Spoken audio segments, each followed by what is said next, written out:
Finally! I'll start this off by saying the final season, part 1 of Attack on Titans, I guess, is well rounded and written fantastically. So it gets an 8 out of 10. Truly fantastic. For starters, the show does almost everything right, but maybe a bit too much. Not so much so that it's a problem, but definitely more than required. Now, I went into this half expecting it to be made, but dear God, was I mistaken. I don't want to be the person who blames the studio, but it really feels like Wit was holding the show back. It sort of feels like writing is in another language and then Mappa just translated it better. And anyone who reads manhwa or manga understands the big difference between okay translation and spot on translation. There's not much complaint here, so this will be short. First things first, the art style. Now, in the world of drawing, there's no right or wrong art style, and people can make arguments about any art. And in fact, each art style has its own unique twist, and you can't unanimously say that one is better than the other. But here, the comparison isn't even close. Mappa was in the kitchen cooking with this one, and it's just candy to the eyes. As for the animation, in the previous video they introduced CGI, which I don't particularly like, but I gave them a pass since, animating the Colossal Titan seems like a hell, and Mappa's already overworking their employees to the bone, allegedly. But in this season, they're like Oprah, giving everyone CGI. I mean, every Titan CGI, making you see it more than needed, which is annoying as hell. But surprisingly, I'm okay with it.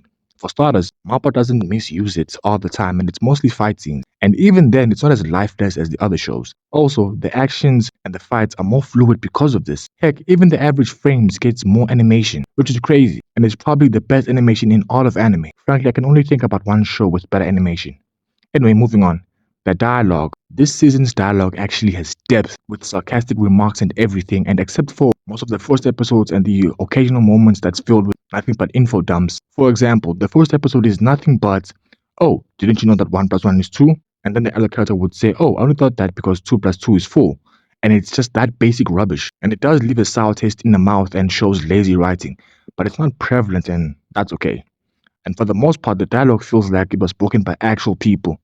Now, speaking of the people, they feel a little less like people and more like, and for lack of a better word, agendas. I might not be able to articulate this properly, but here goes. First off, like I said, the show does everything right, and some things more than needed. My first issue is the aliens of Mali.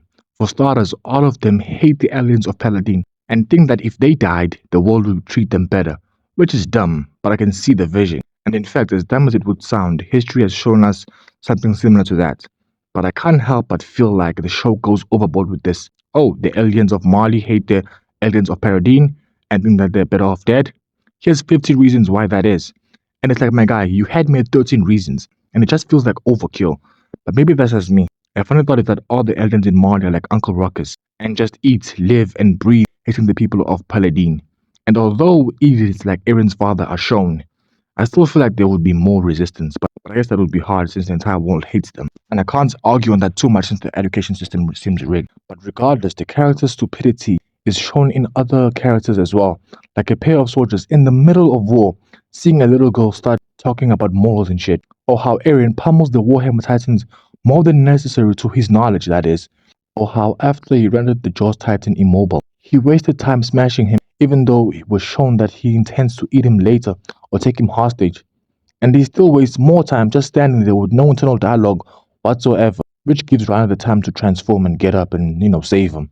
Anyways, characters. Again, finally, while the script still struggles from balancing a heavy cast and continues to add more, this time they removed Sasha. And surprisingly, it was done right. Unexpectedly, it had me weak. Not for my cold, dead heart, I might have cried a tear or two. But the death does feel a bit dragged on, even if that's a bit of the narrative moving forward. Anyway, Hanji and Levi get some much needed character development, even if it was unnecessary. Also, the rest of these characters, except for Armin, seem to have grown, not only in height, but in a more mature way. And although it took like 4 seasons, but finally. Anyway, Eren and Gabi are a nice pair. Two sides of the same coin, if you would. First up, Eren seems to have gotten the much needed character development he should have gotten in next season 2, but better late than never, right? And I guess he's finally free. Now, I don't like the character of Gabi for multiple personal reasons. One being that she represents a similar worldview or similar character as Eren from season 1, and you know how much I can't stand that piece of shit. And while I can complain that she's even luckier than Eren, while, Eren got eaten by a Titan in his first fight, she's able to run alongside bullets fired from a machine gun. But I also hate Gabi for other reasons, like despite there being multiple moments for her to grow, and I mean multiple, so many moments that I feel like had it been younger Aaron, he would have thought about the situation properly. I mean, at least younger Aaron's foolishness was due to ignorance, but for Gabi, it's outright stupidity. Like the two sides of the same coin, it's still different sides at the end of the day. Ah. Also, I can't help feel but sympathetic for Reiner. I mean, his backstory and his reasoning is on point. In season 2 and season 3, part 2, I got the sense of a redemption thing going on there. Whereas Bertolt's felt tedious, Reiner's was on point. So, props there. Now, in my previous video, I praised the show for setting up the two sides theme and blurring the line of right and wrong. But again, the show does this and then goes beyond. I mean, I get the sense that the show really tried hard to paint the other narrative of the other side, but again, it accomplished its mission and goes a little beyond. Not in an outstanding and praiseworthy way, but in a okay, I get it already kind of way. Anyway, to give credit where credit is due, the narrative and the time issue I had prior finally seems like a thing of the past. This season is 16 episodes long, and while I do feel like it could have been shortened to 15, or maybe that's just because I used my bandwidth to get the last episode, not much time is wasted. The pacing is okay, while the back and forth narrative has some issues, in my opinion, especially when Armin was talking to Annie. It's ultimately not a thing. And the world building and the fleshing out of the world is a nice little improvement. And least but not least, the story has atmosphere. I mean, just look at this. Listen to me. A century ago, your ancestors ruled the world by doing awful, unforgivable things. A century ago?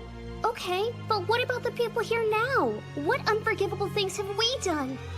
You attacked Marley the other day. Your soldiers devastated my home. But that was recent, and my mom was killed 4 whole years ago. So that's not her fault. The point is, your ancestors slaughtered countless people all over the world. My mother didn't kill anybody!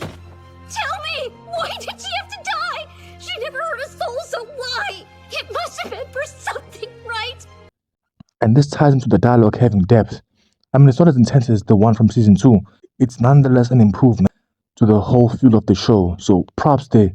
Overall, the season is well-rounded. It does everything just about right. It explores serious themes in a serious manner, but there's still that childish power of friendship vibes in the air, which undercuts a bit of the tension and not in a good way.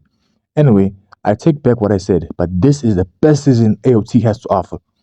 And from the anguish and the pain of the MAPPA employees, they really cooked with this one, and it definitely has some rewatchability. Anyway, that's all, folks. Wait, am I allowed to say that? Legally?